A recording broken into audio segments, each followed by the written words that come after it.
nous vous présentons une série de films consacrés à la vie de notre prophète, que la paix et les bénédictions soient sur lui. Notre première production est dédiée à son oncle, Hamza, que Dieu l'agrée.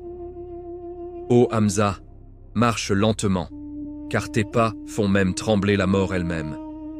Le prophète Mohammed, que la paix et les bénédictions d'Allah soient sur lui, possédait un oncle d'une bravoure légendaire. Le chasseur de lions du désert, le guerrier intrépide de la Mecque, le maître des martyrs, ce compagnon qui fit trembler les polythéistes, ce véritable héros connu dans les cieux comme le lion d'Allah. Hamza, tout comme son neveu bien-aimé, poursuivait également sa quête spirituelle loin des foules, non pas dans les grottes, mais à travers les immensités désertiques, méditant durant les nuits étoilées. Très rapidement, tous deux allaient découvrir la voie vers Allah. Avant d'entreprendre ce voyage dans le temps, nous sollicitons votre soutien précieux pour diffuser cette histoire inspirante aux quatre coins du monde. Nous vous invitons à aimer cette vidéo, à laisser un commentaire et à vous abonner à notre chaîne. Si vous êtes prêts à découvrir cette épopée remarquable, alors commençons ensemble ce périple mémorable. Durant l'époque de l'ignorance pré-islamique, Hamza chassait un jour dans les montagnes. Alors qu'il s'apprêtait à décocher une flèche vers une gazelle, l'animal prit miraculeusement la parole et lui dit « Ô Hamza, plutôt que de me viser, il serait préférable que tu diriges tes flèches vers ceux qui cherchent à assassiner ton neveu. » Raconter l'histoire de Hamza, que Dieu l'agrée, représente un défi considérable. Il sera particulièrement ardu de décrire notre bien-aimé Hamza de manière digne de sa grandeur. Qu'Allah nous accorde à tous la capacité de véritablement le comprendre avec nos cœurs et de suivre son chemin de la meilleure façon possible. Puisse-t-il devenir un moyen pour le renouveau des musulmans. Après qu'il embrassa l'islam, cette religion se fortifia considérablement. Et puisse-t-elle s'élever à nouveau grâce à des hommes et des femmes portant son esprit indomptable.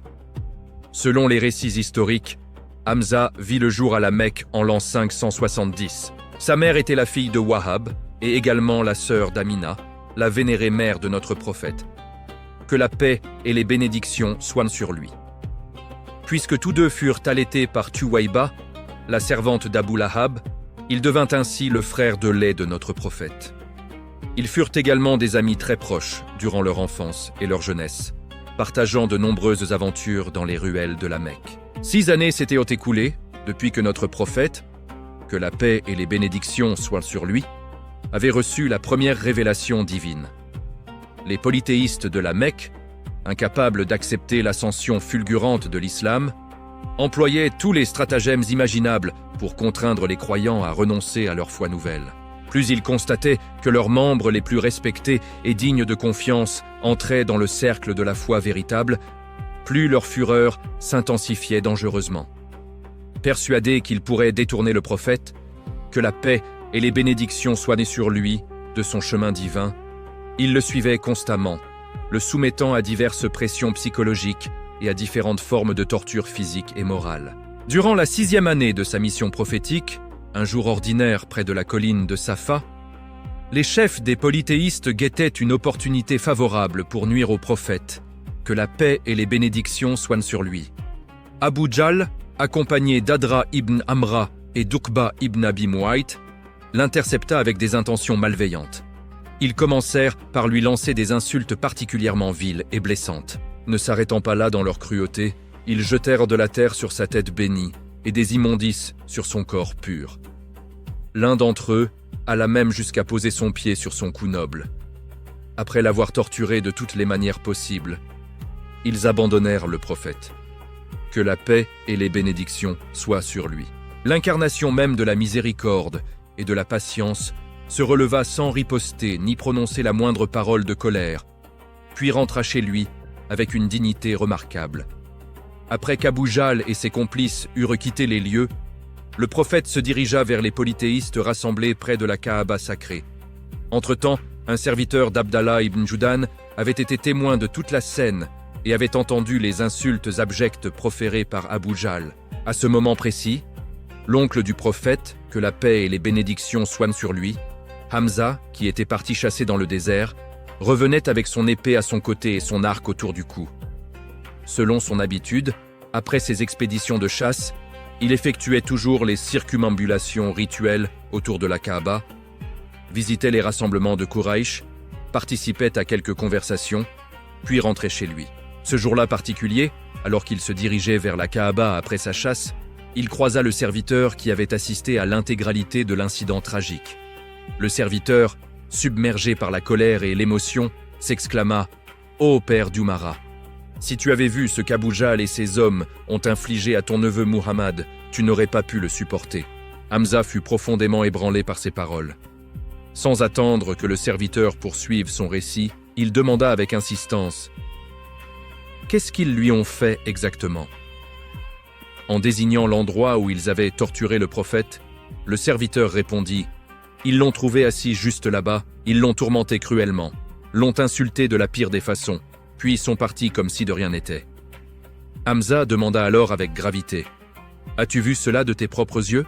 Lorsque le serviteur confirma solennellement « Oui, je l'ai vu de mes propres yeux », Hamza se mit immédiatement à marcher rapidement, presque à courir, en direction de la Kaaba. Hamza était reconnu comme l'un des guerriers les plus braves et les plus respectés de Quraïsh. Sa colère se préparait maintenant à devenir l'épée de la justice contre l'oppression et l'injustice. En arrivant à la Kaaba, Hamza se dirigea directement vers le rassemblement de Quraïsh où se trouvaient Abou Jahl et ses complices. Il ne pouvait tolérer le tourment infligé à son neveu bien-aimé. Sa colère envers Abou Jahl était devenue totalement incontrôlable. Bien qu'il ne fût pas encore musulman à ce moment-là, le fait que le prophète, que la paix et les bénédictions soient sur lui, soit son neveu, rendait impossible la suppression de sa fureur légitime. Sans la moindre hésitation, il leva son arc et frappa violemment la tête d'Abou Jahl avec une force considérable. L'ennemi d'Allah chancela dangereusement et s'effondra au sol, sa tête gravement blessée et ensanglantée. Ceux qui furent témoins de Hamza se tenant comme un lion majestueux demeurèrent dessous le choc, paralysés par la stupeur. Après avoir calmé sa colère initiale, Hamza déclara avec fermeté « Es-tu celui qui a insulté et maudit mon neveu ? Sache maintenant que j'embrasse également sa religion. Je dis ce qu'il dit, si tu en as la force et le courage, fais-moi ce que tu lui as fait. » Abou Jahl resta sans voix face à cette réponse totalement inattendue. Abasourdi par la force impressionnante qui se dressait devant lui, il tenta maladroitement de se justifier en disant « Tu sais parfaitement qu'il nous a fait du tort, qu'il a insulté nos idoles vénérées, abandonné le chemin de nos ancêtres glorieux et emprunté une voie nouvelle et étrange. » Hamza l'interrompit brutalement, incapable de tolérer davantage ces paroles mensongères. Sa bravoure naturelle était maintenant alimentée par l'excitation nouvelle de la foi naissante. Il éleva sa voix puissante devant les leaders de Quraïsh en déclarant « Qui parmi vous n'a aucun bon sens ? Vous adorez des divinités autres qu'Allah. Vous vous prosternez devant des idoles sans vie ni pouvoir. » Puis il proclama ouvertement sa foi devant l'assemblée médusée. « Je témoigne qu'il n'y a de Dieu qu'Allah et que Muhammad, que la paix et les bénédictions soient sur lui, est son messager. » Abou Jahl ne pouvait plus endurer ces paroles révolutionnaires.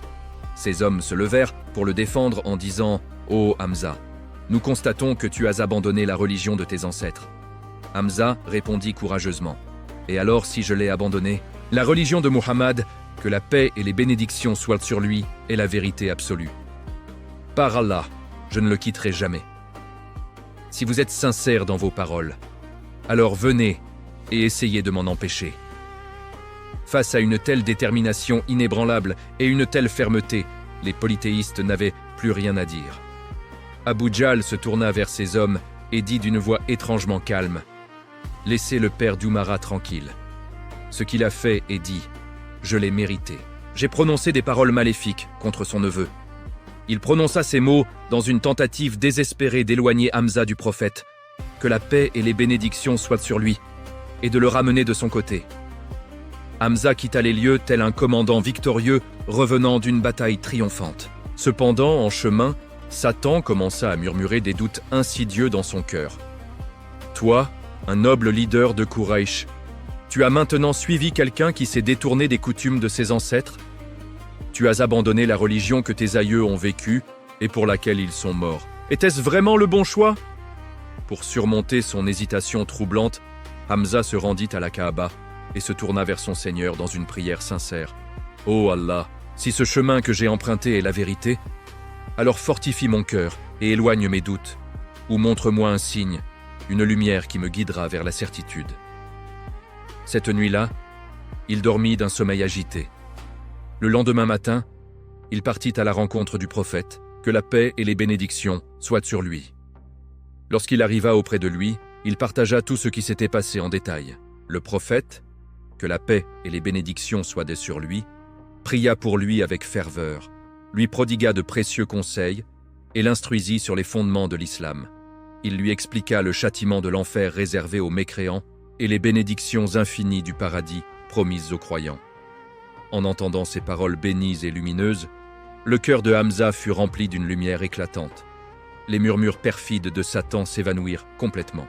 Rempli de joie profonde et d'excitation spirituelle, il déclara immédiatement sa foi avec conviction.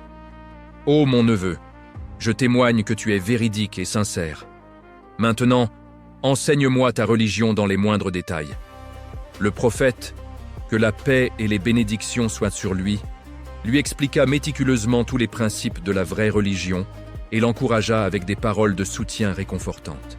L'acceptation de l'islam par son oncle lui apporta un immense bonheur et donna une force considérable aux croyants. Les polythéistes ne pouvaient désormais plus tourmenter les musulmans comme ils le faisaient auparavant et furent contraints d'abandonner certaines de leurs tortures quotidiennes. Une forteresse des polythéistes venait de s'effondrer et un guerrier courageux avait rejoint les rangs des croyants. Selon la narration d'Ibn Abbas, que Dieu l'agrée, le verset 122 de la sourate Al-An'am, fut révélé au sujet de Hamza. Celui qui était mort et que nous avons ramené à la vie lui accordant une lumière grâce à laquelle il marche parmi les gens, est-il comparable à celui qui demeure dans les ténèbres totales sans jamais en sortir? C'est ainsi que les actions des mécréants leur sont embellies. Dans ce verset profond, celui qui a été ramené à la vie et qui a reçu la lumière fait référence à Hamza, tandis que celui qui est piégé dans les ténèbres éternelles désigne Abu Jahl. À cette époque, le nombre de musulmans demeurait encore très restreint. Avec l'acceptation de l'islam par un guerrier aussi formidable, les croyants trouvèrent une source de soutien extrêmement solide. Après avoir embrassé l'islam, Hamza ne se souciait plus de son statut d'oncle du prophète, ni de sa position de leader respecté. À partir de ce moment décisif, il devint un guerrier dévoué corps et âme sous le commandement du prophète, que la paix et les bénédictions soient sur lui. Durant la 13e année de la mission prophétique, sur ordre du messager d'Allah, que la paix et les bénédictions soient sur lui, les musulmans commencèrent à émigrer vers Médine par groupes successifs. Le puissant chasseur de lions, Hamza, laissa également derrière lui à la Mecque sa femme Salma bint Umayz et sa fille Umama. Il sacrifia sa patrie, sa famille et tout ce qu'il connaissait pour la cause d'Allah, car la véritable dévotion exigeait un tel sacrifice monumental. À Médine, le prophète, que la paix et les bénédictions soient sur lui, établit des liens fraternels sacrés entre les Muhajiroun et les Ansar. Le prophète entreprit des actions stratégiques pour affaiblir l'économie des polythéistes de la Mecque qui perturbaient constamment les musulmans à Médine, les empêchèrent d'accomplir la Omra et incitaient les hypocrites contre eux. Les polythéistes devenaient de plus en plus riches et puissants grâce à leur route commerciale lucrative vers la Syrie. 7 mois après l'émigration, durant le mois béni de Ramadan, le prophète, que la paix et les bénédictions soient sur lui, envoya Hamza accompagné de 30 muhajiroun vers une région proche de la mer Rouge, connue sous le nom de côte de Juhayna. Une caravane commerciale revenant de Syrie vers la Mecque, escortée par 300 cavaliers, arriva dans la région. Parmi eux se trouvait le tristement célèbre ennemi Abu Jahl. Alors que les deux camps se préparèrent pour l'affrontement, Majdi ibn Amr, un allié commun des deux parties, intervint diplomatiquement et empêcha le conflit d'éclater. Le prophète, que la paix et les bénédictions soient sur lui, apprécia grandement cette résolution pacifique et récompensa généreusement les messagers envoyés par Majdi ibn Amr avec des vêtements en signe de bonne volonté. La bataille d'Uhud représenta les moments les plus intenses et les plus terrifiants de l'histoire musulmane primitive. Alors que les musulmans se dispersaient et battaient en retraite sous la pression ennemie, l'un des rares guerriers qui demeura debout et inébranlable fut Hamza. À un moment critique, même le prophète, que la paix et les bénédictions soient sur lui, se retrouva pratiquement seul au milieu des polythéistes assoiffés de sang. Les polythéistes hésitaient à s'approcher de Hamza, même dans le chaos total de la bataille. Il taillait sans peur chaque ennemi sur son passage avec une efficacité redoutable. Lorsque les archers désobéirent imprudemment au commandement du prophète, que la paix et les bénédictions soient sur lui, et abandonnèrent leur position stratégique sur le mont Aïnaïn, les musulmans subirent un revers majeur et dévastateur. Ressentant une profonde tristesse face à cette situation, Hamza se tourna vers Allah et pria avec ferveur « Ô Allah, je cherche refuge auprès de toi contre ce qui est arrivé aux musulmans, et je demande ton pardon miséricordieux. » La défaite temporaire de l'armée musulmane constituait un moment de triomphe apparent pour les polythéistes. Mais leur plus grande préoccupation demeurait Hamza. Il n'avait jamais oublié sa bravoure légendaire lors des batailles précédentes. Durant la bataille de Badr, il avait combattu avec 2 épées simultanément, fauchant l'ennemi comme un moissonneur dans un champ de blé mûr. Déterminés à l'éliminer, les polythéistes avaient déjà élaboré un plan machiavélique.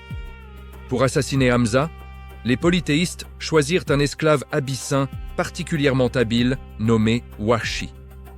C'était un lanceur de javelot exceptionnellement talentueux qui ne manquait jamais sa cible. Son maître lui promit de lui accorder la liberté s'il réussissait à tuer l'oncle du prophète, que la paix et les bénédictions soient sur lui. Parallèlement, Hind, l'épouse d'Abu Sufyan, animée par un désir ardent de vengeance pour son père qui avait été tué à Badr, fit pression sur Wahshi en lui promettant de généreuses récompenses s'il parvenait à éliminer Hamza. Sur le champ de bataille d'Uhud, Hamza combattait comme une tempête déchaînée, terrassant chaque adversaire sur son chemin avec une force surhumaine. Wahshi, depuis le début de la bataille, ne quittait jamais Hamza des yeux, attendant patiemment l'occasion parfaite. Hamza criait courageusement « Y a-t-il un polythéiste qui ose m'affronter en combat singulier ?» Un polythéiste s'avança témérairement pour être terrassé d'un seul coup dévastateur. À ce moment précis, Wahshi remarqua une petite ouverture dans l'armure de Hamza. Se cachant stratégiquement derrière un rocher, il visa soigneusement et lança son javelot avec une précision mortelle. Le javelot transperça le corps du puissant guerrier. Le héros tomba et ne se releva jamais. Ce seul coup fatal le transporta de ce monde temporaire vers l'éternité. Suivant les ordres cruels de Hind, Wahshi mutila le corps de ce grand héros musulman. Il ouvrit sa poitrine et en retira le foie. Après la tempête dévastatrice d'Uhud, alors que la bataille touchait à sa fin, les forces ennemies se retirèrent progressivement. Le prophète, que la paix et les bénédictions soient sur lui, reçut la nouvelle déchirante du martyre de Hamza, mais il n'avait pas encore vu son corps béni. Lorsqu'il marcha parmi les guerriers musulmans tombés au combat, son cœur se brisa en découvrant le corps mutilé de Hamza. Ses membres étaient sectionnés et sa poitrine déchirée. Ses yeux se remplirent de larmes qu'il ne put dissimuler. Il ne put cacher son immense chagrin. Hamza n'était pas simplement un guerrier parmi d'autres. Il incarnait la bravoure même, un pilier inébranlable de l'islam. Bien que son martyre ait profondément ébranlé la communauté, cela n'arrêta pas la propagation de l'islam. Il gagna sa place dans l'histoire comme le maître des martyrs, son nom inscrit en lettres d'or dans les annales éternelles. Suite à cette tragédie immense, Allah révéla des versets pour consoler et guider son bien-aimé messager. Que la paix et les bénédictions soient sur lui. Appelle au chemin de ton Seigneur avec sagesse et bons conseils, et discute avec eux de la meilleure manière. Ton Seigneur connaît mieux ceux qui se sont égarés de son chemin, et ceux qui sont bien guidés. Si vous punissez, que votre punition soit égale au tort qui vous a été fait. Mais si vous endurez patiemment, c'est certainement meilleur pour ceux qui sont patients. Sois patient, ne t'afflige pas à leur sujet, et ne sois pas angoissé par leur complot. Certes, Allah est avec ceux qui le craignent et ceux qui font le bien.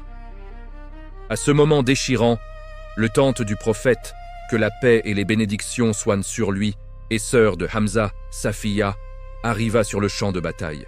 Elle interrogea chaque personne qu'elle rencontrait sur l'emplacement de son frère. Lorsque le prophète, que la paix et les bénédictions soient sur lui, la vit s'approcher, il ordonna à son fils Zubair: « Dis à ta mère de faire demi-tour, elle ne devrait pas voir son frère dans cet état. » Zubair rencontra sa mère et lui transmit: « Mère, le messager d'Allah te demande de retourner sur tes pas. Mais Safiya répondit avec une sagesse et une force remarquables.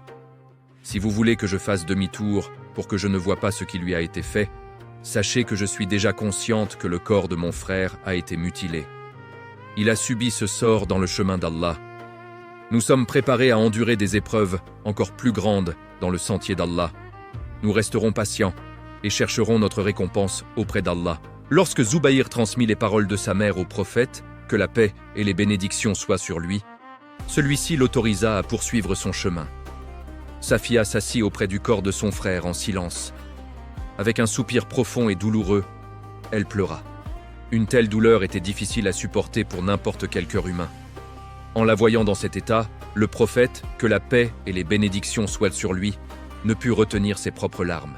La foi et la soumission de Safiya étaient véritablement remarquables et dignes d'admiration.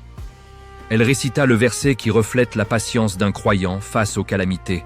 « Certes, nous appartenons à Allah, et c'est à lui que nous retournerons. » Puis elle pria pour qu'Allah accorde sa miséricorde et son pardon à son frère bien-aimé. À cet instant, l'ange Gabriel descendit et informa le prophète que la paix et les bénédictions soient sur lui, que le nom de Hamza était inscrit dans les cieux comme le lion d'Allah. Le prophète, que la paix et les bénédictions soient sur lui, partagea cette nouvelle réconfortante avec Safiya comme source d'apaisement. Alors que le prophète, que la paix et les bénédictions soient sur lui, marchait parmi les martyrs tombés, il fut submergé par le chagrin en voyant le corps de Hamza. À l'âge de 59 ans, il avait atteint l'honneur suprême du martyr. Le tissu couvrant son corps était trop court. Lorsque ses pieds étaient couverts, sa tête restait exposée. Lorsque sa tête était couverte, ses pieds demeuraient découverts.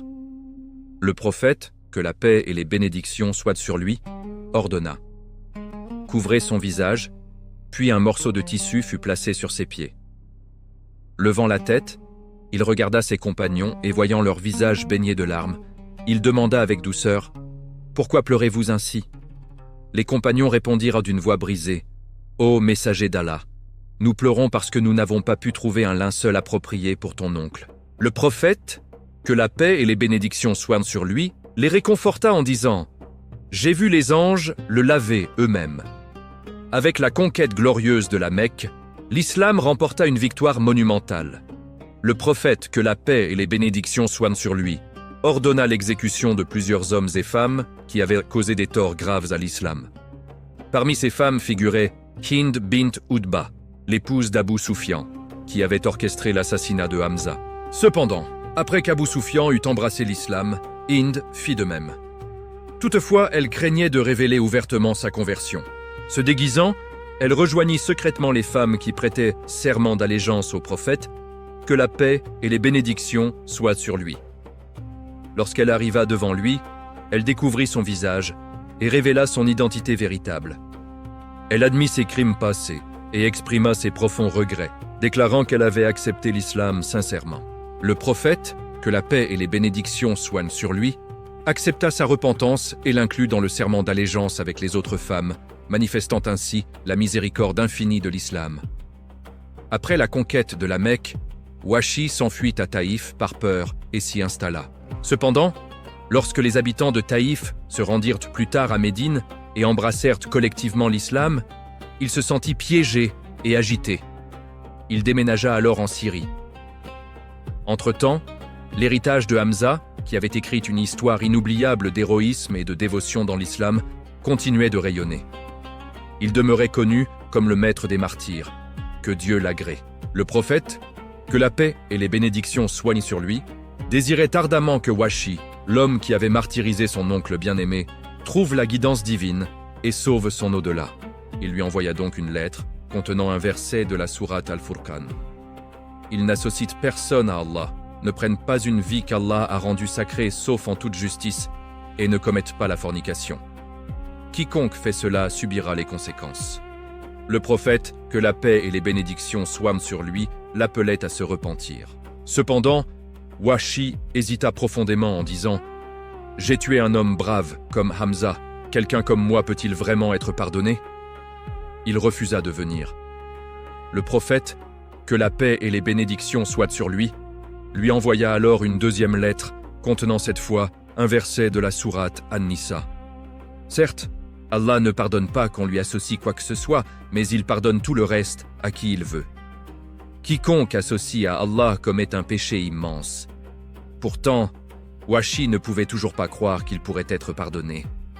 Le prophète, que la paix et les bénédictions soient sur lui, ne renonça pas et lui envoya une troisième lettre, incluant maintenant un verset de la sourate Az-Zumar, dit « Ô mes serviteurs qui avez commis des excès contre vous-mêmes, ne désespérez pas de la miséricorde d'Allah.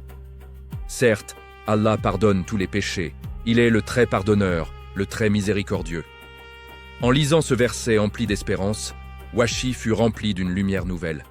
Sans hésitation aucune, il se mit en route vers Médine. Il entra dans la mosquée du prophète, le cœur battant, les yeux baissés par la honte. Il salua. « Assalamu alayka, ya Rasulallah. » Le prophète lui rendit le salam avec sa douceur habituelle. Wahshi, la voix tremblante, demanda « Ô messager d'Allah, si un homme a été ennemi d'Allah et de son messager, Enzo, il a commis les crimes les plus graves, mais comme il se repent ensuite et croit de tout son cœur quel est son sort. » Le prophète répondit avec une clarté qui illumina l'âme de Wahshi.